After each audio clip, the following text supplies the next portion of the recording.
ನಮಸ್ಕಾರ ಸ್ನೇಹಿತರೆ, ಅಮೋಘ ವರ್ಷ ಕೋಚಿಂಗ್ ಸೆಂಟರ್ ಯೂಟ್ಯೂಬ್ ಚಾನಲ್ಗೆ ನಿಮಗೆಲ್ಲ ಸ್ವಾಗತ. ಇವತ್ತಿನ ಪ್ರಮುಖವಾದಂತಹ ಕರೆಂಟ್ ಅಫೇರ್ಸ್ ಟಾಪಿಕ್ಗಳನ್ನು ಡಿಸ್ಕಸ್ ಮಾಡೋಣ. ಇವತ್ತಿನ ಆರ್ಟಿಕಲ್ಗಳನ್ನು ತಿಳಿದುಕೊಳ್ಳೋದಕ್ಕಿಂತ ಮುಂಚೆ ಲಾಸ್ಟ್ ಸೆಷನ್ನಲ್ಲಿ ಕೇಳಲಾದಂತಹ ಪ್ರಶ್ನೆಯ ಸರಿಯಾದ ಉತ್ತರ ಏನು ಅಂತ ಅಂಡರ್ಸ್ಟ್ಯಾಂಡ್ ಮಾಡ್ಕೊಳ್ಳೋಣ. ಈ ಬ್ಯಾಂಕಿಂಗ್ ಕ್ಷೇತ್ರಕ್ಕೆ ಸಂಬಂಧಪಟ್ಟಂತೆ MCLR ಇದರ ವಿಸ್ತೃತ ರೂಪ ಏನು ಅಂತ ಪ್ರಶ್ನೆಯನ್ನು ಕೇಳಲಾಗಿತ್ತು. ಆಪ್ಷನ್ಗಳಲ್ಲಿ ಸರಿಯಾದ ಉತ್ತರ ಏನು ಅಂತಂದರೆ option A, marginal cost of fund based lending rate. ಮತ್ತೊಮ್ಮೆ ರಿಪೀಟ್ ಮಾಡ್ತೀನಿ, ಬ್ಯಾಂಕಿಂಗ್ ವಲಯಕ್ಕೆ ಸಂಬಂಧಪಟ್ಟಂತೆ MCLR ಅಂತಂದರೆ marginal cost of fund based lending rate ಅನ್ನೋದು ಸರಿಯಾದಂತಹ ಉತ್ತರವಾಗಿದೆ. ಸೊ ಕನ್ನಡದಲ್ಲಿ ಅರ್ಥ ಮಾಡ್ಕೊಳ್ಳೋದಾದರೆ ಕನಿಷ್ಠ ವೆಚ್ಚದ ನಿಧಿ ಆಧಾರಿತ ಸಾಲ ದರ ಅಂತ ಈ MCLR ಅನ್ನು ನಾವು ಅಂಡರ್ಸ್ಟ್ಯಾಂಡ್ ಮಾಡ್ಕೋಬಹುದು. ಸೊ ಈ ಕಾನ್ಸೆಪ್ಟನ್ನು ಅಂಡರ್ಸ್ಟ್ಯಾಂಡ್ ಮಾಡ್ಕೊಳ್ಳೋದಾದರೆ ಯಾವುದೇ ಒಂದು ಬ್ಯಾಂಕ್ ಸಾಲಗಳನ್ನು ನೀಡುವಂತಹ ಸಂದರ್ಭದಲ್ಲಿ ಒಂದು ನಿರ್ದಿಷ್ಟವಾದಂತಹ ಮಿನಿಮಮ್ ಇಂಟ್ರೆಸ್ಟ್ ರೇಟನ್ನು ಅಥವಾ ಕನಿಷ್ಠ ಬಡ್ಡಿ ದರವನ್ನು ನಿಗದಿಪಡಿಸಿರುತ್ತೆ. ಅಂದರೆ ತನ್ನ ಒಂದು ಆರ್ಥಿಕ ಅನುಕೂಲಕ್ಕೆ ತಕ್ಕಂತೆ ಈ ಒಂದು ಇಂಟ್ರೆಸ್ಟ್ ರೇಟನ್ನು ಬ್ಯಾಂಕ್ಗಳಿಂದ ನಿರ್ಧಾರ ಮಾಡಲಾಗುತ್ತೆ. ಸೊ 2016ರಿಂದ ಈ MCLR ಅನ್ನು RBIನಿಂದ ಜಾರಿಗೊಳಿಸಲಾಗಿದ್ದು, ಈ ಒಂದು ಮಿನಿಮಮ್ ಇಂಟ್ರೆಸ್ಟ್ ರೇಟನ್ನು ನಿಗದಿಪಡಿಸುವಂತಹ ಸ್ವಾತಂತ್ರ್ಯವನ್ನು ಆಯಾ ಕಮರ್ಷಿಯಲ್ ಬ್ಯಾಂಕ್ಗಳಿಗೆ ನೀಡಲಾಗಿರುತ್ತೆ. ಸೊ ಇದನ್ನು MCLR ಅಂತ ಕರೆಯಲಾಗುತ್ತೆ. ಈ ಮಿನಿಮಮ್ ಇಂಟ್ರೆಸ್ಟ್ ರೇಟ್ಗಿಂತ ಕಡಿಮೆ ದರದಲ್ಲಿ ಅಥವಾ ಕಡಿಮೆ ಇಂಟ್ರೆಸ್ಟ್ನಲ್ಲಿ ಯಾವುದೇ ರೀತಿಯಾಗಿ ಬ್ಯಾಂಕ್ಗಳು ಸಾಲವನ್ನು ನೀಡುವುದಕ್ಕೆ ಅವಕಾಶ ಇರುವುದಿಲ್ಲ. ಇದನ್ನು marginal cost of fund based lending rate ಅಂತ ನಿರ್ಧಾರ ಮಾಡಲಾಗಿರುತ್ತೆ. ಇದನ್ನು 2016ರಲ್ಲಿ RBIನಿಂದ ಜಾರಿಗೊಳಿಸಲಾಗಿತ್ತು. ಸೊ ಆನ್ಸರ್ ಮಾಡಿದಂಥ ಎಲ್ಲ ಸ್ಟೂಡೆಂಟ್ಸ್ಗಳಿಗೆ congratulations, thank you so much. ಇದೇ ರೀತಿಯಾಗಿ ಡಿಸ್ಕಷನ್ನಲ್ಲಿ ಭಾಗವಹಿಸ್ತಾ ಇರಿ. ನಿಮ್ಮ ಆನ್ಸರ್ಗಳು ಕರೆಕ್ಟ್ ಇರಲಿ ತಪ್ಪಿರಲಿ ಆನ್ಸರ್ ಮಾಡೋದಕ್ಕೆ ಪ್ರಯತ್ನ ಪಡಿ ಅಂತ ಹೇಳ್ತಾ ಇವತ್ತಿನ ಪ್ರಶ್ನೆ ಏನು ಅಂತ ನೋಡೋಣ. ಆನ್ಸರ್ ಮಾಡೋದಕ್ಕೆ ಪ್ರಯತ್ನ ಪಡಿ. ITBP ಅಥವಾ ಇಂಡೋ ಟಿಬೇಟನ್ ಬಾರ್ಡರ್ ಪೊಲೀಸ್ ಸಶಸ್ತ್ರ ಪಡೆಯನ್ನು ಯಾವ ವರ್ಷದಲ್ಲಿ ಸ್ಥಾಪಿಸಲಾಯಿತು ಅಂತ ಪ್ರಶ್ನೆ ಇದೆ. ಆಪ್ಷನ್ಗಳಲ್ಲಿ 1950, ಆಪ್ಷನ್ 2 1937, ಆಪ್ಷನ್ 3 1962 ಅಥವಾ ಆಪ್ಷನ್ 4 1988 ಅಂತ ಇದೆ. ನಿಮ್ಮ ಉತ್ತರಗಳನ್ನು ಕಮೆಂಟ್ ಬಾಕ್ಸ್ನಲ್ಲಿ ಕಮೆಂಟ್ ಮಾಡಿ. ಮುಂದಿನ ಸೆಷನ್ನಲ್ಲಿ ಈ ITBP ಸಶಸ್ತ್ರ ಪಡೆಗೆ ಸಂಬಂಧಪಟ್ಟಂತಹ ಮಾಹಿತಿ ಮತ್ತು ಸರಿಯಾದ ಉತ್ತರವನ್ನು ಡೀಟೇಲ್ ಆಗಿ ಡಿಸ್ಕಸ್ ಮಾಡೋಣ. ಇನ್ನು ಇವತ್ತಿನ ಮೊದಲನೇ ಆರ್ಟಿಕಲ್ ಏನು ಅಂತ ನೋಡೋದಾದರೆ, ಈ ಬಿಮ್ಸ್ಟೆಕ್ ಗ್ರೂಪಿಂಗ್ಸ್ ರೀಸೆಂಟಾಗಿ ನ್ಯೂಸ್ನಲ್ಲಿತ್ತು. ಮೊದಲಿಗೆ ಕಾಂಟೆಕ್ಸ್ಟ್ ಅಥವಾ ನ್ಯೂಸ್ ಏನಿತ್ತು ಅಂತ ಅಂಡರ್ಸ್ಟ್ಯಾಂಡ್ ಮಾಡ್ಕೊಳ್ಳೋದಾದರೆ, ಇತ್ತೀಚೆಗೆ ಈ ಬಿಮ್ಸ್ಟೆಕ್ ಗ್ರೂಪಿಂಗ್ಸ್ಗೆ ಸಂಬಂಧಪಟ್ಟಂತೆ ವಿದೇಶಾಂಗ ಮಂತ್ರಿಗಳ ಸಭೆಯನ್ನು ಬ್ಯಾಂಕಾಕ್ನಲ್ಲಿ ಆಯೋಜನೆ ಮಾಡಲಾಗಿದೆ ಅಂತ ಈ ಬಿಮ್ಸ್ಟೆಕ್ ಗ್ರೂಪಿಂಗ್ ನ್ಯೂಸ್ನಲ್ಲಿ ಬಂದಿತ್ತು. ಸೊ ಇದರ ಫುಲ್ ಫಾರ್ಮನ್ನು ಮೊದಲಿಗೆ understand ಮಾಡ್ಕೊಳ್ಳೋದಾದರೆ, bay of Bengal initiative for multi sectoral technical and economic cooperation ಅನ್ನೋದು ಈ ಬಿಮ್ಸ್ಟೆಕ್ನ ಫುಲ್ ಫಾರ್ಮ್ ಆಗಿದೆ. ಕನ್ನಡದಲ್ಲಿ ಬಹುವಲಯ ತಾಂತ್ರಿಕ ಮತ್ತು ಆರ್ಥಿಕ ಸಹಕಾರಕ್ಕಾಗಿ ಬಂಗಾಳ ಕೊಲ್ಲಿ ಉಪಕ್ರಮ ಅನ್ನೋದು ಇದರ ಒಂದು ಫುಲ್ ಫಾರ್ಮ್ ಆಗಿ ನಾವು ಅಂಡರ್ಸ್ಟ್ಯಾಂಡ್ ಮಾಡ್ಕೋಬಹುದು.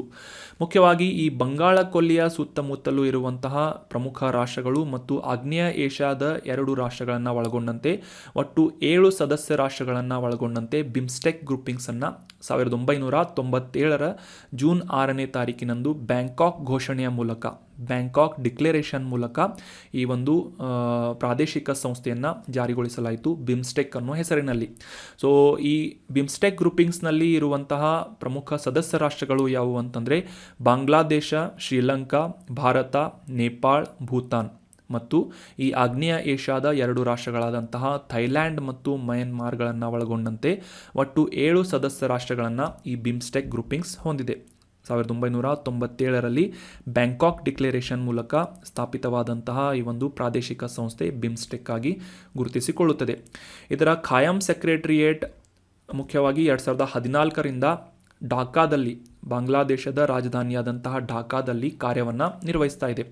ಮುಖ್ಯವಾಗಿ ಈ ಬಂಗಾಳ ಕೊಲ್ಲಿಯ ಸುತ್ತಮುತ್ತ ಇರುವಂತಹ ಮತ್ತು ಆಗ್ನೇಯ ಏಷ್ಯಾದ ಈ ಪ್ರಮುಖ 2 ರಾಷ್ಟ್ರಗಳನ್ನು ಒಳಗೊಂಡಂತೆ ಪರಸ್ಪರ ಒಂದು ಸಹಕಾರವನ್ನು ಉತ್ತೇಜಿಸುವಂತಹ ನಿಟ್ಟಿನಲ್ಲಿ ಅದರಲ್ಲೂ ಮುಖ್ಯವಾಗಿ 14 ಆದ್ಯತೆಯ ಕ್ಷೇತ್ರಗಳನ್ನು ನಿರ್ಧಾರ ಮಾಡಲಾಗಿದ್ದು, ಈ 7 ರಾಷ್ಟ್ರಗಳಲ್ಲಿ ಪರಸ್ಪರ ಈ ಭಯೋತ್ಪಾದನೆ ನಿಗ್ರಹಕ್ಕೆ ಸಂಬಂಧಪಟ್ಟಂತೆ ಮತ್ತು ದೇಶೀಯ ಅಪರಾಧಕ್ಕೆ ಸಂಬಂಧಪಟ್ಟಂತೆ, ಸಾರಿಗೆ ಮತ್ತು ಸಂವಹನ ಕ್ಷೇತ್ರಕ್ಕೆ ಸಂಬಂಧಪಟ್ಟಂತೆ, ಪ್ರವಾಸೋದ್ಯಮ, ಪರಿಸರ ಮತ್ತು ವಿಪತ್ತು ನಿರ್ವಹಣೆ, ವ್ಯಾಪಾರ ಮತ್ತು ಹೂಡಿಕೆ, ಸಾಂಸ್ಕೃತಿಕ ಸಹಕಾರ, ಶಕ್ತಿ ಅಥವಾ ಎನರ್ಜಿ, ಕೃಷಿಗೆ ಸಂಬಂಧಪಟ್ಟಂತೆ, ಬಡತನ ನಿವಾರಣೆಗೆ ಸಂಬಂಧಪಟ್ಟಂತೆ, ತಂತ್ರಜ್ಞಾನ, ಮೀನುಗಾರಿಕೆ, ಸಾರ್ವಜನಿಕ ಆರೋಗ್ಯ, ಜನರಿಂದ ಜನರ ಒಂದು ಸಂಪರ್ಕವನ್ನು ಸಾಧಿಸುವಂತಹ ಮತ್ತು ಹವಾಮಾನ ಬದಲಾವಣೆಗೆ ಸಂಬಂಧಪಟ್ಟಂತಹ ಪ್ರಮುಖ 14 ವಿಷಯಗಳನ್ನು ಆದ್ಯತೆಯಾಗಿ ಇಟ್ಕೊಂಡು ಪ್ರಯಾರಿಟಿಯಾಗಿ ಇಟ್ಕೊಂಡು ಈ ಬಿಮ್ಸ್ಟೆಕ್ ಅನ್ನುವ ಈ ಒಂದು ಗ್ರೂಪಿಂಗ್ಸ್ ಕಾರ್ಯವನ್ನು ನಿರ್ವಹಿಸ್ತಾ ಇದೆ.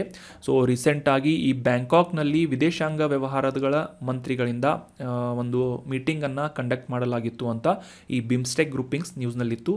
ಸೊ ಇದಕ್ಕೆ ಸಂಬಂಧಪಟ್ಟಂತಹ ಡೀಟೇಲ್ ಮಾಹಿತಿಗಳನ್ನು ನಾವು ಈಗ ಡಿಸ್ಕಸ್ ಮಾಡಿದ್ವಿ. ಇನ್ನು ಮುಂದಿನ ಆರ್ಟಿಕಲ್, ಈ ಸೊಲೊಮೋನ್ ಅನ್ನುವ ದ್ವೀಪಗಳು ರೀಸೆಂಟಾಗಿ ನ್ಯೂಸ್ನಲ್ಲಿತ್ತು. ಇದಕ್ಕೆ ಸಂಬಂಧಪಟ್ಟಂತಹ ಮ್ಯಾಪಿಂಗ್ ರಿಲೇಟ್ ಆದಂತಹ ಮಾಹಿತಿಯನ್ನು ಡೀಟೇಲ್ ಆಗಿ ಈ ಒಂದು ಆರ್ಟಿಕಲ್ನಲ್ಲಿ ಡಿಸ್ಕಸ್ ಮಾಡೋಣ. ಮೊದಲಿಗೆ ಈ ಸೊಲೊಮೋನ್ ದ್ವೀಪಗಳು ನ್ಯೂಸ್ನಲ್ಲಿ ಯಾಕೆ ಇತ್ತು ಅಂತ ಕಾಂಟೆಕ್ಸ್ಟನ್ನು ಅರ್ಥ ಮಾಡ್ಕೊಳ್ಳೋದಾದರೆ ಇದರ ಬ್ಯಾಕ್ಗ್ರೌಂಡನ್ನು ಕೂಡ ಅರ್ಥ ಮಾಡ್ಕೊಳ್ಳೋಣ. ರೀಸೆಂಟಾಗಿ ಈ ಪೆಸಿಫಿಕ್ ಮಹಾಸಾಗರದಲ್ಲಿರುವಂತಹ ದ್ವೀಪ ಸಮೂಹ ರಾಷ್ಟ್ರವಾದಂತಹ ಸೊಲೊಮೋನ್ ದ್ವೀಪಗಳಲ್ಲಿ ಈ ಚೀನಾದೊಂದಿಗೆ ಒಂದು ಒಪ್ಪಂದವನ್ನು ಸಹಿ ಮಾಡಲಾಗಿದೆ. ಸೊ ಇದರಲ್ಲಿ ಭದ್ರತೆಗೆ ಸಂಬಂಧಪಟ್ಟಂತಹ ಷರತ್ತುಗಳಿಗೂ ಕೂಡ ಮೆಮೊರಂಡಮ್ ಆಫ್ ಅಂಡರ್ಸ್ಟ್ಯಾಂಡಿಂಗ್ ಅಥವಾ ಜ್ಞಾಪಕ ಪತ್ರಗಳಿಗೆ ಸಹಿಯನ್ನು ಮಾಡಲಾಗಿದ್ದು, ಇದರಿಂದ ಈ ಚೀನಾ ದೇಶದ ಸೈನಿಕರು ಅಥವಾ ಮಿಲಿಟರಿಗೆ ಸಂಬಂಧಪಟ್ಟಂತಹ ಇನ್ಫ್ರಾಸ್ಟ್ರಕ್ಚರ್ಗಳನ್ನು ಈ ಸೊಲೊಮೋನ್ ಐಲ್ಯಾಂಡ್ಗಳಲ್ಲಿ ನಿರ್ಮಾಣ ಮಾಡಲಾಗ್ತಾ ಇದೆ ಅಂತ, ಇದರಿಂದ ಈ ಇತರ ಈ ಗಡಿಯನ್ನು ಹಂಚಿಕೊಳ್ಳುವಂತಹ ಅಥವಾ ಇದರ ನೆರೆಹೊರೆಯ ರಾಷ್ಟ್ರಗಳಿಗೆ ಒಂದು ಬೆದರಿಕೆಯನ್ನು ಉಂಟು ಮಾಡ್ತಾ ಇದೆ ಅಂತ ಯುನೈಟೆಡ್ ಸ್ಟೇಟ್ಸ್ ಮತ್ತು ಆಸ್ಟ್ರೇಲಿಯಾ ದೇಶಗಳು ಈ ಸೊಲೊಮೋನ್ ದ್ವೀಪದ ನಾಯಕರಿಗೆ ಟೀಕೆಯನ್ನು ಮಾಡಿದ್ವು. ಸೊ ಇದಕ್ಕೆ ಪ್ರತ್ಯುತ್ತರವನ್ನು ನೀಡುವಂತಹ ಸಂದರ್ಭದಲ್ಲಿ ಈ ಸೊಲೊಮೋನ್ ದ್ವೀಪದ ನಾಯಕರಿಂದ ಈ ಚೀನಾದೊಂದಿಗೆ ಮಾಡಲಾದಂತಹ ಯಾವುದೇ ರೀತಿಯಾದಂತಹ ಒಪ್ಪಂದದಲ್ಲಿ ಇತರ ನೆರೆಹೊರೆಯ ರಾಷ್ಟ್ರಗಳಿಗೆ ಯಾವುದೇ ರೀತಿಯಾಗಿ ಬೆದರಿಕೆ ಉಂಟು ಮಾಡಲು ಸಾಧ್ಯವಿಲ್ಲ ಅಂತ ಒಂದು ತಿರುಗೇಟನ್ನು ನೀಡಲಾಗಿದೆ ಅಥವಾ ಒಂದು ಆನ್ಸರನ್ನು ನೀಡಲಾಗಿದೆ ಅಂತ ಈ ಸೊಲೊಮೋನ್ ದ್ವೀಪಗಳಿಗೆ ಸಂಬಂಧಪಟ್ಟಂತೆ ರೀಸೆಂಟಾಗಿ ನ್ಯೂಸ್ನಲ್ಲಿ ಪಬ್ಲಿಷ್ ಆಗಿತ್ತು. ಸೊ ಮ್ಯಾಪಿಂಗ್ ರಿಲೇಟ್ ಆದಂತಹ ಈ ಒಂದು ಆರ್ಟಿಕಲ್ನಲ್ಲಿ ಮುಖ್ಯವಾಗಿ ಇದರ ಒಂದು ಮ್ಯಾಪನ್ನು ಕ್ಲಿಯರ್ ಆಗಿ ನಾವು ಅಂಡರ್ಸ್ಟ್ಯಾಂಡ್ ಮಾಡ್ಕೊಳ್ಳೋಣ. ಈ ಸೊಲೊಮೋನ್ ದ್ವೀಪಗಳು ಎಲ್ಲಿ ಲೊಕೇಟ್ ಆಗಿವೆ ಅಂತ ಅಂಡರ್ಸ್ಟ್ಯಾಂಡ್ ಮಾಡ್ಕೊಳ್ಳೋದಾದರೆ, ಈ ಪೆಸಿಫಿಕ್ ಮಹಾಸಾಗರದಲ್ಲಿ ಆಸ್ಟ್ರೇಲಿಯಾ ಖಂಡದ ಈಶಾನ್ಯ ಭಾಗದಲ್ಲಿ ದ್ವೀಪ ಸಮೂಹಗಳ ರಾಷ್ಟ್ರವನ್ನು ಈ ಸೊಲೊಮೋನ್ ಐಲ್ಯಾಂಡ್ ಅಂತ ಕರೆಯಲಾಗುತ್ತದೆ. ಮುಖ್ಯವಾಗಿ 6 ದೊಡ್ಡ ದ್ವೀಪಗಳನ್ನು ಒಳಗೊಂಡಂತೆ ಸುಮಾರು 900ಕ್ಕೂ ಹೆಚ್ಚು ದ್ವೀಪಗಳ ಒಂದು ಸಮೂಹವನ್ನು ಸೊಲೊಮೋನ್ ದ್ವೀಪಗಳು ಅಂತ ಕರೆಯಲಾಗುತ್ತೆ. ಇದು ಪೆಸಿಫಿಕ್ ಮಹಾಸಾಗರದಲ್ಲಿ ಲೊಕೇಟ್ ಆಗಿರುವಂತಹ ದ್ವೀಪ ಸಮೂಹ ರಾಷ್ಟ್ರವಾಗಿದೆ ಅಂತ ನಾವು ಅಂಡರ್ಸ್ಟ್ಯಾಂಡ್ ಮಾಡ್ಕೋಬಹುದಾಗಿದೆ. ಸೊ ಈ ಒಂದು ದ್ವೀಪದಲ್ಲಿ ಇತ್ತೀಚೆಗೆ ಈ ಚೀನಾದಿಂದ ಒಪ್ಪಂದ ಮಾಡಿಕೊಂಡ ನಂತರ ಈ ಒಂದು ದ್ವೀಪಗಳಲ್ಲಿ ಈ ಮಿಲಿಟರಿ ಇನ್ಫ್ರಾಸ್ಟ್ರಕ್ಚರ್ಗಳನ್ನು ಅಥವಾ ಮೂಲ ಸೌಕರ್ಯಗಳನ್ನು ಡೆವಲಪ್ ಮಾಡಲಾಗ್ತಾ ಇದೆ. ಇದರಿಂದ ಆಸ್ಟ್ರೇಲಿಯಾ ಮತ್ತು ಈ ಒಂದು ಪೆಸಿಫಿಕ್ ಮಹಾಸಾಗರಕ್ಕೆ ಹೊಂದಿಕೊಂಡಂತೆ ಈ ಯುನೈಟೆಡ್ ಸ್ಟೇಟ್ಸ್ ಆಫ್ ಅಮೆರಿಕಾಗೂ ಕೂಡ ಬೆದರಿಕೆ ಉಂಟಾಗಬಹುದು ಅಂತ ಈ ಒಂದು ಟೀಕೆಯನ್ನು ಸೊಲೊಮೋನ್ ದ್ವೀಪದ ನಾಯಕರಿಗೆ ಮಾಡಲಾಗಿತ್ತು. ಸೊ ಅದಕ್ಕೆ ಪ್ರತ್ಯುತ್ತರವನ್ನು ನೀಡುವಂಥ ಸಂದರ್ಭದಲ್ಲಿ ಯಾವುದೇ ಬೆದರಿಕೆಗಳಿಗೆ ಅಂಜಬೇಕಾಗಿಲ್ಲ ಅಂತ ಸೊಲೊಮೋನ್ ದ್ವೀಪದ ನಾಯಕರು ಉತ್ತರವನ್ನು ನೀಡಿದ್ದಾರೆ ಅಂತ ಈ ಒಂದು ಕಾಂಟೆಕ್ಸ್ಟನ್ನು ಕೂಡ ನಾವು ಅಂಡರ್ಸ್ಟ್ಯಾಂಡ್ ಮಾಡ್ಕೊಂಡ್ವಿ. ಸೊ ಈ ಒಂದು ಲೊಕೇಶನನ್ನು ಕ್ಲಿಯರ್ ಆಗಿ ಅಂಡರ್ಸ್ಟ್ಯಾಂಡ್ ಮಾಡ್ಕೊಳ್ಳೋದಾದರೆ 6 ಪ್ರಮುಖ ದ್ವೀಪಗಳನ್ನು ಒಳಗೊಂಡಂತೆ ಈ ಒಶಿನಿಯಾ ಅಥವಾ ಪೆಸಿಫಿಕ್ ಮಹಾಸಾಗರದಲ್ಲಿರುವಂತಹ ಒಶಿನಿಯಾ ಅನ್ನುವ ಪ್ರದೇಶದಲ್ಲಿ 900ಕ್ಕೂ ಹೆಚ್ಚು ಸಣ್ಣ ದ್ವೀಪಗಳನ್ನು ಒಳಗೊಂಡಂತಹ ದ್ವೀಪ ಸಮೂಹದ ರಾಷ್ಟ್ರ ಸೊಲೊಮೋನ್ ಐಲ್ಯಾಂಡ್ ಆಗಿದ್ದು, ಈ ನೈಋತ್ಯ ಪೆಸಿಫಿಕ್ ಮಹಾಸಾಗರದಲ್ಲಿ ಈ ಒಂದು ಸೊಲೊಮೋನ್ ದ್ವೀಪಗಳನ್ನು ನಾವು ಕಾಣಬಹುದಾಗಿದೆ. ಆಸ್ಟ್ರೇಲಿಯಾದ ಈಶಾನ್ಯ ಭಾಗಕ್ಕೆ 2000 ಕಿಲೋಮೀಟರ್ ದೂರದಲ್ಲಿರುವಂತಹ ಈ ದ್ವೀಪಗಳ ಸಮೂಹವನ್ನು ಸೊಲೊಮೋನ್ ಐಲ್ಯಾಂಡ್ಸ್ ಅಂತ ಕರೆಯಲಾಗುತ್ತದೆ. ಈ ಒಂದು ಇಮೇಜ್ನಲ್ಲಿ ಕ್ಲಿಯರ್ ಆಗಿ ಅಂಡರ್ಸ್ಟ್ಯಾಂಡ್ ಮಾಡ್ಕೋಬಹುದು. ಈ ಒಂದು ದ್ವೀಪಗಳ ಸಮೂಹ ರಾಷ್ಟ್ರವಾದಂತಹ ಸೊಲೊಮೋನ್ನಲ್ಲಿ ಈ ಗುಡಾಲ್ ಕೆನಾಲ್ ಅಂತ ಒಂದು ದ್ವೀಪವಿದೆ. ಸೊ ಇದರಲ್ಲಿ ಇರುವಂತಹ ಒಂದು ನಗರ ಹೊನೇರಾ ಅನ್ನುವ ನಗರ ಈ ಸೊಲೊಮೋನ್ ಐಲ್ಯಾಂಡ್ನ ರಾಜಧಾನಿಯಾಗಿ ಗುರುತಿಸಿಕೊಳ್ಳುತ್ತದೆ. ಸೊ ಪ್ರಮುಖವಾಗಿ ಇದರ ವಿಶೇಷತೆ ಏನು ಅಂತಂದರೆ 1978ರವರೆಗೂ ಬ್ರಿಟಿಷ್ ಆಡಳಿತದಲ್ಲಿ ಒಳಗೊಂಡಂತಹ ಈ ಸೊಲೊಮೋನ್ ದ್ವೀಪಗಳನ್ನು 1978ರಲ್ಲಿ ಸ್ವತಂತ್ರ ರಾಷ್ಟ್ರ ಅಥವಾ ಸ್ವತಂತ್ರ ಗಣರಾಜ್ಯ ಅಂತ ಗುರುತಿಸಲಾಯಿತು. ಮುಖ್ಯವಾಗಿ ಇದರ ಭೂಭಾಗದಲ್ಲಿ ಹೆಚ್ಚು ಪರ್ವತಮಯ ಮತ್ತು ಕಾಡುಗಳಿಂದ ಈ ಒಂದು ಭೂಭಾಗವನ್ನು ಗುರುತಿಸಲಾಗಿದ್ದು, ಇಲ್ಲಿ ವಾಸಿಸುವಂತಹ ಜನರಲ್ಲಿ 90ಕ್ಕೂ ಹೆಚ್ಚು ಪರ್ಸೆಂಟ್ನಷ್ಟು ಜನರನ್ನು ಈ ಮೆಲನೇಷಿಯನ್ ಜನಾಂಗಕ್ಕೆ ಸಂಬಂಧಪಟ್ಟಂತಹ ಜನರನ್ನಾಗಿ ಗುರುತಿಸಲಾಗುತ್ತದೆ. ಈ ಒಂದು ಸೊಲೊಮನ್ ಐಲ್ಯಾಂಡ್ಗಳಲ್ಲಿ 63ಕ್ಕೂ ವಿಭಿನ್ನ ಭಾಷೆಗಳು ಮತ್ತು ಹಲವಾರು ಸ್ಥಳೀಯ ಉಪಭಾಷೆಗಳನ್ನು ಮಾತನಾಡ್ತಾ ಇದ್ದು, ಇಂಗ್ಲಿಷ್ ಅಧಿಕೃತವಾದಂತಹ ಭಾಷೆಯಾಗಿದ್ದರೂ ಕೂಡ ಈ ಒಂದು ಸ್ಥಳದಲ್ಲಿ ಅಥವಾ ಈ ಒಂದು ಪ್ರದೇಶದಲ್ಲಿ ಪಿಜಿನ್ ಅನ್ನುವ ಒಂದು ಭಾಷೆಯನ್ನು, ಸ್ಥಳೀಯ ಭಾಷೆಯನ್ನು ಬಹುಪಾಲು ಜನರು ಸಾಮಾನ್ಯವಾಗಿ ಮಾತನಾಡುವಂತಹ ಭಾಷೆಯಾಗಿ ಗುರುತಿಸಲಾಗುತ್ತದೆ. That was about detailed mapping location of Solomon island and basic informations. So ನೆನ್ಪಿಟ್ಕೊಳ್ಳಿ, ಪೆಸಿಫಿಕ್ ಮಹಾಸಾಗರದಲ್ಲಿ ಈ ಸೊಲೊಮನ್ ಐಲ್ಯಾಂಡ್ಸ್ ಲೊಕೇಟ್ ಆಗಿದೆ ಅಂತ ನಾವು ಕ್ಲಿಯರ್ ಆಗಿ ಈ ಒಂದು ಆರ್ಟಿಕಲ್ನಲ್ಲಿ ಡಿಸ್ಕಸ್ ಮಾಡಿದ್ವಿ, ಅಂಡರ್ಸ್ಟ್ಯಾಂಡ್ ಮಾಡ್ಕೊಂಡ್ವಿ. ಇನ್ನು ಮುಂದಿನ ಆರ್ಟಿಕಲ್, ಇತ್ತೀಚೆಗೆ ನೀತಿ ಆಯೋಗದಿಂದ ಪಬ್ಲಿಷ್ ಮಾಡಲಾದಂತಹ ಮಲ್ಟಿ ಡೈಮೆನ್ಷನಲ್ ಪಾವರ್ಟಿ ಇಂಡೆಕ್ಸ್ ಅಥವಾ ರಾಷ್ಟ್ರೀಯ ಬಹು ಆಯಾಮದ ಬಡತನ ಸೂಚ್ಯಂಕದ ಪ್ರಗತಿ ಪರಿಶೀಲನೆ ಅನ್ನುವ 2023ರ ವರದಿಯನ್ನು ಡೀಟೇಲ್ ಆಗಿ ಡಿಸ್ಕಸ್ ಮಾಡೋಣ. ಅದರ ಕೆಲವೊಂದಿಷ್ಟು ಹೈಲೈಟ್ಗಳನ್ನು ಈ ಒಂದು ಆರ್ಟಿಕಲ್ನಲ್ಲಿ ಅಂಡರ್ಸ್ಟ್ಯಾಂಡ್ ಮಾಡ್ಕೋಣ.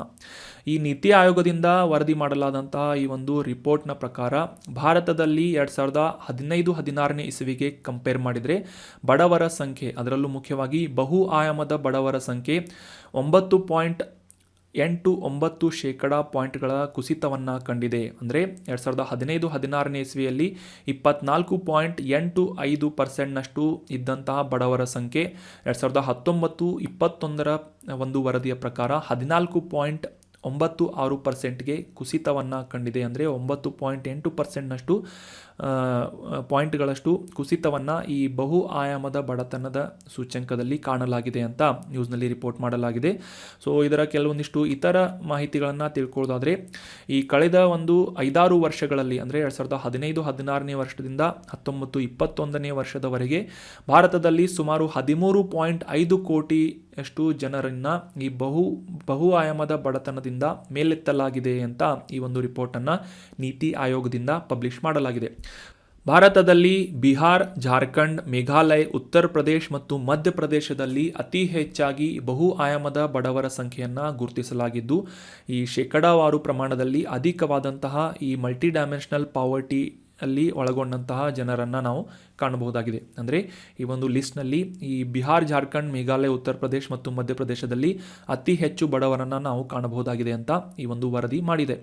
ಸೊ ನಗರ ಪ್ರದೇಶದಲ್ಲಿ ಈ ಒಂದು ಬಹು ಆಯಾಮದ ಬಡತನ 8.65%ನಿಂದ 5.27%ಗೆ ಇಳಿಮುಖವಾಗಿದೆ ಅಂತ ಕೂಡ ಈ ಒಂದು ಸೂಚ್ಯಂಕದಲ್ಲಿ ವರದಿ ಮಾಡಲಾಗಿದ್ದು, 2019-21ರ ವರದಿಯ ಪ್ರಕಾರ ಅಂದರೆ ಈ ರಾಷ್ಟ್ರೀಯ ಕುಟುಂಬ ಆರೋಗ್ಯ ಸಮೀಕ್ಷೆಯ ಆಧಾರದ ಮೇಲೆ ಈ ಒಂದು ರಿಪೋರ್ಟನ್ನು ನೀತಿ ಆಯೋಗದಿಂದ ಪಬ್ಲಿಷ್ ಮಾಡಲಾಗಿದ್ದು, ರಾಷ್ಟ್ರೀಯ ಬಹು ಆಯಾಮದ ಬಡತನ ಸೂಚ್ಯಂಕದ 2ನೇ ಆವೃತ್ತಿಯನ್ನು ಇತ್ತೀಚೆಗೆ 2023ನೇ ಇಸವಿಯಲ್ಲಿ ಜುಲೈನಲ್ಲಿ ಪಬ್ಲಿಷ್ ಮಾಡಲಾಗಿದೆ. ಮುಖ್ಯವಾಗಿ ಈ ಆಯಾ ರಾಜ್ಯಗಳಲ್ಲಿರುವಂತಹ ಜನರ ಆರೋಗ್ಯ, ಶಿಕ್ಷಣ, ಜೀವನ ಮಟ್ಟ ಮತ್ತು ಒಟ್ಟು 12 ನಿಯತಾಂಕಗಳನ್ನು ಒಳಗೊಂಡಂತೆ ಅವುಗಳ ಪರಿಶೀಲನೆಯನ್ನು ಮಾಡಿ ಈ ಬಹು ಆಯಾಮದ ಬಡತನ ಸೂಚ್ಯಂಕವನ್ನು ನೀತಿ ಆಯೋಗದಿಂದ ಪಬ್ಲಿಷ್ ಮಾಡಲಾಗಿದೆ. ಸೊ ಈ 12 ನಿಯತಾಂಕಗಳಲ್ಲಿ ಮುಖ್ಯವಾಗಿ ಆಯಾ ರಾಜ್ಯಗಳಲ್ಲಿನ ಜನರ ಪೌಷ್ಟಿಕತೆ, ಮಗು ಮತ್ತು ಹದಿಹರೆಯದವರ ಮರಣ, ತಾಯಿಯ ಆರೋಗ್ಯ, ಶಾಲಾ ಶಿಕ್ಷಣ, ಶಾಲಾ ಹಾಜರಾತಿ, ಅಡುಗೆ ಇಂಧನ, ನೈರ್ಮಲ್ಯ, ಕುಡಿಯುವ ನೀರು, ವಿದ್ಯುತ್, ವಸತಿ, ಆಸ್ತಿಗಳು ಮತ್ತು ಬ್ಯಾಂಕಿಂಗ್ ಖಾತೆಗಳಿಗೆ ಸಂಬಂಧಪಟ್ಟಂತಹ ಪ್ರಮುಖ ಕೆಲವೊಂದಿಷ್ಟು ನಿಯತಾಂಕಗಳ ಆಧಾರದ ಮೇಲೆ ಈ ಬಹುರಾಷ್ಟ್ರೀಯ ಆಯಾಮದ ಬಡತನ ಸೂಚ್ಯಂಕವನ್ನು ಪಬ್ಲಿಷ್ ಮಾಡಲಾಗಿದೆ. ರೀಸೆಂಟಾಗಿ ಕೆಲವು ದಿನಗಳ ಹಿಂದೆ ನಾವು ಅಂತಾರಾಷ್ಟ್ರೀಯ ಮಟ್ಟದಲ್ಲಿ ಈ ಯುನೈಟೆಡ್ ನೇಷನ್ ಡೆವಲಪ್ಮೆಂಟ್ ಪ್ರೋಗ್ರಾಮ್ ಮತ್ತು ಈ Oxford poverty and human development ಇನಿಷಿಯೇಟಿವ್ನ ಆ ಒಂದು ಇನ್ಸ್ಟಿಟ್ಯೂಟ್ಗಳಿಂದ ಅಥವಾ ಸಹಯೋಗದಿಂದ ಪಬ್ಲಿಷ್ ಮಾಡಲಾದಂತಹ international multi dimensional poverty index ಕುರಿತಾದಂತಹ ಡೀಟೇಲ್ ಮಾಹಿತಿಗಳನ್ನು ಡಿಸ್ಕಸ್ ಮಾಡಿದ್ವಿ. ಸೊ ಈ ಸಂಸ್ಥೆಗಳು ಫಾಲೋ ಮಾಡುವಂತಹ ಆಲ್ಕೀರ್ ಪೋಸ್ಟರ್ ಅನ್ನುವ ವಿಧಾನವನ್ನು ಅನುಸರಿಸಿ ಭಾರತದಲ್ಲೂ ಕೂಡ ಈ ರಾಷ್ಟ್ರೀಯ ಬಹು ಆಯಾಮದ ಬಡತನದ ಸೂಚ್ಯಂಕವನ್ನು ಪಬ್ಲಿಷ್ ಮಾಡಲಾಗಿದೆ. ಅಂದರೆ ಆ ಒಂದು ಇವ್ಯಾಲ್ಯುಯೇಷನನ್ನು ಕಂಡಕ್ಟ್ ಮಾಡಲಾಗಿದೆ. ಇನ್ನು ಗ್ರಾಮೀಣ ಪ್ರದೇಶದ ಬಡತನದ ಒಂದು ಸ್ಥಿತಿಯನ್ನು ನೋಡೋದಾದರೆ 2015-16ನೇ ಇಸವಿಯಲ್ಲಿ 32.59%ನಷ್ಟಿದ್ದಂತಹ ಈ ಬಹು ಆಯಾಮದ ಬಡತನದ ಒಂದು ರೇಟ್ ಏನಿದೆ, ದರ ಏನಿದೆ, 19.28%ನಷ್ಟು ಕುಸಿತವನ್ನು ಕಂಡಿದೆ ಅಂತ ರೆಕಾರ್ಡ್ ಮಾಡಲಾಗಿದೆ. ಮುಖ್ಯವಾಗಿ ಬಿಹಾರ್, ಉತ್ತರ ಪ್ರದೇಶ್, ಮಧ್ಯಪ್ರದೇಶ್, ಒಡಿಶಾ ಮತ್ತು ರಾಜಸ್ಥಾನ್ಗಳಂತಹ ಗ್ರಾಮೀಣ ಪ್ರದೇಶಗಳಲ್ಲಿ ಅತಿ ಹೆಚ್ಚಾದಂತಹ ಬಹು ಆಯಾಮದ ಬಡವರ ಸಂಖ್ಯೆಯಲ್ಲಿ ಇಳಿಮುಖವಾಗಿದೆ ಅಂತ ಈ ಒಂದು ರಿಪೋರ್ಟ್ನಲ್ಲಿ ಪಬ್ಲಿಷ್ ಆಗಿದೆ. ಅಂದರೆ ಭಾರತದಲ್ಲಿ ಈ ಗ್ರಾಮೀಣ ಪ್ರದೇಶದಲ್ಲಿ ಸುಮಾರು 19.28%ನಷ್ಟು ಈ ಬಹು ಆಯಾಮದ ಬಡತನದಿಂದ ಜನರು ಬಳಲ್ತಾ ಇದ್ದಾರೆ ಅಂತ ನಾವು ಅಂಡರ್ಸ್ಟ್ಯಾಂಡ್ ಮಾಡ್ಕೋಬೋದು. ಈ ಸ್ಟ್ಯಾಟಿಸ್ಟಿಕ್ಸ್ಗಳು ಅಥವಾ ಈ ಅಂಕಿಅಂಶಗಳನ್ನು ನೋಟ್ ಮಾಡಿ ಇಟ್ಕೊಳ್ಳಿ, ವೆರಿ ಇಂಪಾರ್ಟೆಂಟ್. ಈ ನೀತಿ ಆಯೋಗದಿಂದ ಆಫಿಷಿಯಲ್ ಆಗಿ ಈ ಒಂದು ರಿಪೋರ್ಟನ್ನು ಪಬ್ಲಿಷ್ ಮಾಡಲಾಗಿದ್ದು, ಈ ಪಾಯಿಂಟ್ಸ್ಗಳನ್ನು ಅಥವಾ ಈ ಅಂಕಿ ಅಂಶಗಳನ್ನು ನೀವು ಎಸ್ಸೆಗಳಲ್ಲಿ ಅಥವಾ ಈ KASಗೆ ಸಂಬಂಧಪಟ್ಟಂತಹ ಮೇನ್ಸ್ ಆನ್ಸರ್ ರೈಟಿಂಗ್ನಲ್ಲಿ ಕೂಡ ಬಳಸಬಹುದಾಗಿದೆ. ಸೊ ಇದನ್ನು ಹೊರತುಪಡಿಸಿ ದೆಹಲಿ, ಕೇರಳ, ಗೋವಾ ಮತ್ತು ತಮಿಳುನಾಡು ರಾಜ್ಯಗಳಲ್ಲಿ ಈ ಬಹು ಆಯಾಮದ ಬಡತನದಿಂದ ಬಳಲ್ತಾ ಇರುವಂತಹ ಜನರ ಸಂಖ್ಯೆ ಅತಿ ಕಡಿಮೆಯಾಗಿದೆ ರಾಷ್ಟ್ರದಲ್ಲಿದೆ ಅಂತ ನಾವು ಈ ಒಂದು ರಿಪೋರ್ಟ್ನಿಂದ ಮಾಹಿತಿಯನ್ನು ಅಂಡರ್ಸ್ಟ್ಯಾಂಡ್ ಮಾಡ್ಕೋಬೋದಾಗಿದೆ. So that was about detailed information of ರಾಷ್ಟ್ರೀಯ ಬಹು ಆಯಾಮದ ಬಡತನ ಸೂಚ್ಯಂಕ ಅಥವಾ ನೀತಿ ಆಯೋಗದಿಂದ ಪಬ್ಲಿಷ್ ಮಾಡಲಾದಂತಹ ಈ national multi dimensional poverty index. ಇನ್ನು ಮುಂದಿನ ಆರ್ಟಿಕಲ್ ಕೂಡ ಮ್ಯಾಪಿಂಗ್ ರಿಲೇಟ್ ಆದಂತಹ ಮಾಹಿತಿಯನ್ನು ಡಿಸ್ಕಸ್ ಮಾಡೋಣ. ಇತ್ತೀಚೆಗೆ ಅಲಾಸ್ಕಾ ಪೆನಿನ್ಸುಲಾದಲ್ಲಿ 7.2 ಮ್ಯಾಗ್ನಿಟ್ಯೂಡ್ನ ತೀವ್ರತೆಯ ಪ್ರಬಲ ಭೂಕಂಪ ಸಂಭವಿಸಿದೆ ಅಂತ ಈ ನ್ಯೂಸ್ನಲ್ಲಿ ಅಲಾಸ್ಕಾ ಪೆನಿನ್ಸುಲಾ ಬಗ್ಗೆ ಪಬ್ಲಿಷ್ ಆಗಿತ್ತು. ಸೊ ಈ ನ್ಯೂಸ್ಗಿಂತ ಇಂಪಾರ್ಟೆಂಟ್ ನಮಗೆ ಏನು ಅಂತಂದರೆ, ಈ ಅಲಾಸ್ಕಾ ಪೆನಿನ್ಸುಲಾ ಅಂತಂದರೆ ಪರ್ಯಾಯ ದ್ವೀಪ ಅಂತ ಅಂಡರ್ಸ್ಟ್ಯಾಂಡ್ ಮಾಡ್ಕೋಬೋದು. ಪರ್ಯಾಯ ದ್ವೀಪ ಅಂತಂದರೆ ಈ ಒಂದು ಕಡೆ ಭೂಭಾಗದಿಂದ ಮತ್ತು ಇತರ 3 ಕಡೆ ಈ ಜಲರಾಶಿ ಅಥವಾ ವಾಟರ್ ಬಾಡಿಯಿಂದ ಆವೃತವಾದಂತಹ ಒಂದು ಪ್ರದೇಶವನ್ನು ಪೆನಿನ್ಸುಲಾ ಅಥವಾ ಪರ್ಯಾಯ ದ್ವೀಪ ಅಂತ ಕರೆಯಲಾಗುತ್ತೆ. ಈ ಅಲಾಸ್ಕಾ ಕೂಡ ಒಂದು ಕಡೆ ಭೂಭಾಗದಿಂದ ಮತ್ತು ಇತರ 3 ಕಡೆ ಜಲರಾಶಿಯಿಂದ ಆವೃತವಾದಂತಹ ಒಂದು ಭೂಭಾಗವಾಗಿದೆ. ಹೀಗಾಗಿ ಇದನ್ನು ಪೆನಿನ್ಸುಲಾ ಅಂತ ಕರೆಯಲಾಗುತ್ತೆ. ಸೊ ಈ ಒಂದು ಅಲಾಸ್ಕಾ ಪೆನಿನ್ಸುಲಾದ ಲೊಕೇಶನ್ ಕುರಿತಾದಂಥ ಮತ್ತು ಈ ಒಂದು ರಾಜ್ಯದ ಬಗ್ಗೆ ಡೀಟೇಲ್ ಆಗಿ ಅಂಡರ್ಸ್ಟ್ಯಾಂಡ್ ಮಾಡ್ಕೋಣ. ಸೊ ಉತ್ತರ ಅಮೆರಿಕಾ ಖಂಡದ ಒಂದು ಮ್ಯಾಪನ್ನು ಇಲ್ಲಿ ನೀಡಲಾಗಿದ್ದು, ಯುನೈಟೆಡ್ ಸ್ಟೇಟ್ಸ್ನ 50 ರಾಜ್ಯಗಳಲ್ಲಿ ಈ ಅಲಾಸ್ಕಾ ಕೂಡ ಒಂದಾಗಿದೆ. ಯಾವುದೇ ರೀತಿಯಾಗಿ ಡೈರೆಕ್ಟಾಗಿ ಈ ಯುನೈಟೆಡ್ ಸ್ಟೇಟ್ಸ್ ಆಫ್ ಅಮೆರಿಕಾದೊಂದಿಗೆ ಸಂಪರ್ಕವನ್ನು ಹೊಂದಿಲ್ಲದೆ ಇದ್ದರೂ ಕೂಡ ಈ ಅಲಾಸ್ಕಾ ರಾಜ್ಯ 50 ರಾಜ್ಯಗಳಲ್ಲಿ, ಈ ಯುನೈಟೆಡ್ ಸ್ಟೇಟ್ಸ್ ಆಫ್ ಅಮೆರಿಕಾದ 50 ರಾಜ್ಯಗಳಲ್ಲಿ ಒಂದಾಗಿ ಗುರುತಿಸಿಕೊಳ್ಳುತ್ತದೆ. ಮುಖ್ಯವಾಗಿ ಈ ಅಲಾಸ್ಕಾದ ನೈಋತ್ಯ ಭಾಗದಲ್ಲಿ ಸುಮಾರು 800 ಕಿಲೋಮೀಟರ್ ದೂರದಲ್ಲಿ ಯುನೈಟೆಡ್ ಸ್ಟೇಟ್ಸ್ ಆಫ್ ಅಮೆರಿಕಾವನ್ನು ನಾವು ಕಾಣಬಹುದಾಗಿದ್ದು, ಈ ಒಂದು ಇಮೇಜ್ನಲ್ಲಿ ಕ್ಲಿಯರ್ ಆಗಿ ನೀವು ಅಂಡರ್ಸ್ಟ್ಯಾಂಡ್ ಮಾಡ್ಕೋಬಹುದಾಗಿದೆ. ಈ ಅಲಾಸ್ಕಾದ ಭೂಭಾಗ ಪೆಸಿಫಿಕ್ ಮಹಾಸಾಗರವನ್ನು ಬ್ರಿಸ್ಟಲ್ ಕೊಲ್ಲಿಯಿಂದ ಬೇರ್ಪಡಿಸುವುದನ್ನು ನಾವು ಇಲ್ಲಿ ಕ್ಲಿಯರ್ ಆಗಿ ಅಂಡರ್ಸ್ಟ್ಯಾಂಡ್ ಮಾಡ್ಕೋಬಹುದು. ಇದು ನಾರ್ತ್ ಪೆಸಿಫಿಕ್ ಓಷನ್. ಇದರಿಂದ ಈ ಬ್ರಿಸ್ಟಲ್ ಬೇ ಅಥವಾ ಬ್ರಿಸ್ಟಲ್ ಕೊಲ್ಲಿಯಿಂದ ಈ ಪೆಸಿಫಿಕ್ ಮಹಾಸಾಗರವನ್ನು ಅಲಾಸ್ಕಾದಿಂದ ಬೇರ್ಪಡಿಸುವುದನ್ನು ನಾವು ಇಲ್ಲಿ ಕಾಣಬಹುದಾಗಿದೆ. ಮುಖ್ಯವಾಗಿ ಇದು ಬೇರಿಂಗ್ ಸಮುದ್ರದ ಒಂದು ಭಾಗವಾಗಿ ಕೂಡ ಗುರುತಿಸಿಕೊಳ್ಳುತ್ತೆ. ಈ ಪೆಸಿಫಿಕ್ ಮಹಾಸಾಗರದ ಉತ್ತರದಲ್ಲಿರುವಂತಹ ಬೇರಿಂಗ್ ಸಮುದ್ರವನ್ನು ನಾವು ಕಾಣಬಹುದು. ಸೊ ಈ ಕಡೆ ರಷ್ಯಾದಿಂದ ಮತ್ತು ಪೂರ್ವದಲ್ಲಿ ಈ ಯುನೈಟೆಡ್ ಸ್ಟೇಟ್ಸ್ ಆಫ್ ಅಮೆರಿಕಾದ ರಾಜ್ಯವಾದಂತಹ ಅಲಾಸ್ಕಾದಿಂದ ಆವೃತವಾದಂತಹ ಸಮುದ್ರ ಬೇರಿಂಗ್ ಸಮುದ್ರ ಅಥವಾ ಬೇರಿಂಗ್ ಸಿ ಅಂತ ನಾವು ಗುರುತಿಸಬಹುದಾಗಿದೆ. ಸೊ ಕ್ಲಿಯರ್ ಆಗಿ ಇಲ್ಲಿ ಅಂಡರ್ಸ್ಟ್ಯಾಂಡ್ ಮಾಡ್ಕೋಬೋದು.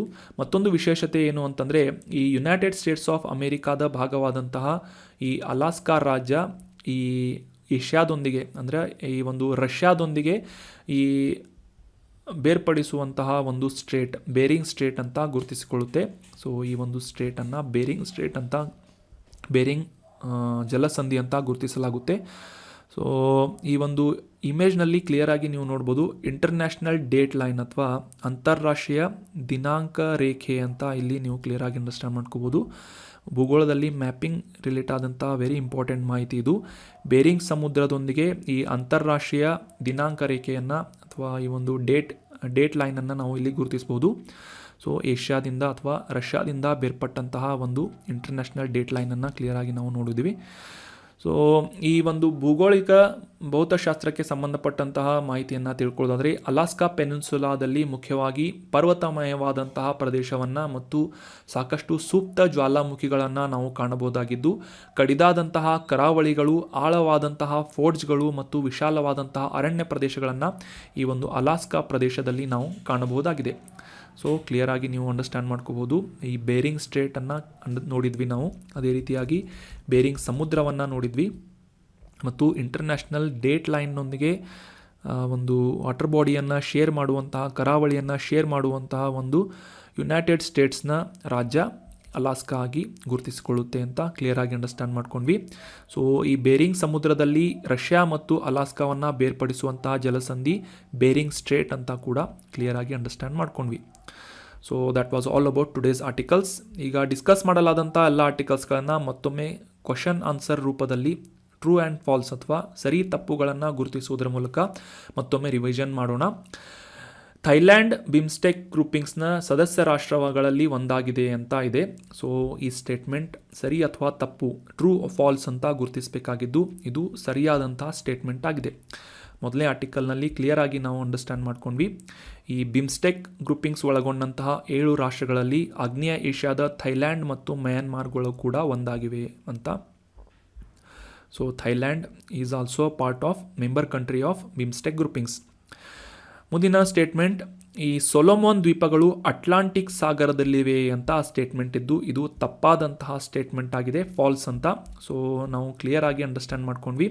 ಪೆಸಿಫಿಕ್ ಮಹಾಸಾಗರದಲ್ಲಿ ದ್ವೀಪಗಳ ಸಮೂಹ ರಾಷ್ಟ್ರವಾದಂತಹ ಸೊಲೊಮೋನ್ ಐಲ್ಯಾಂಡ್ ಆಸ್ಟ್ರೇಲಿಯಾದ ಈಶಾನ್ಯ ಭಾಗದಲ್ಲಿದೆ ಅಂತ ಕ್ಲಿಯರ್ ಆಗಿ ಅಂಡರ್ಸ್ಟ್ಯಾಂಡ್ ಮಾಡ್ಕೊಂಡ್ವಿ. ಸೊ ಪೆಸಿಫಿಕ್ ಮಹಾಸಾಗರ ಕರೆಕ್ಟ್ ಆದಂಥ ಆನ್ಸರ್ ಆಗ್ತಾ ಇತ್ತು.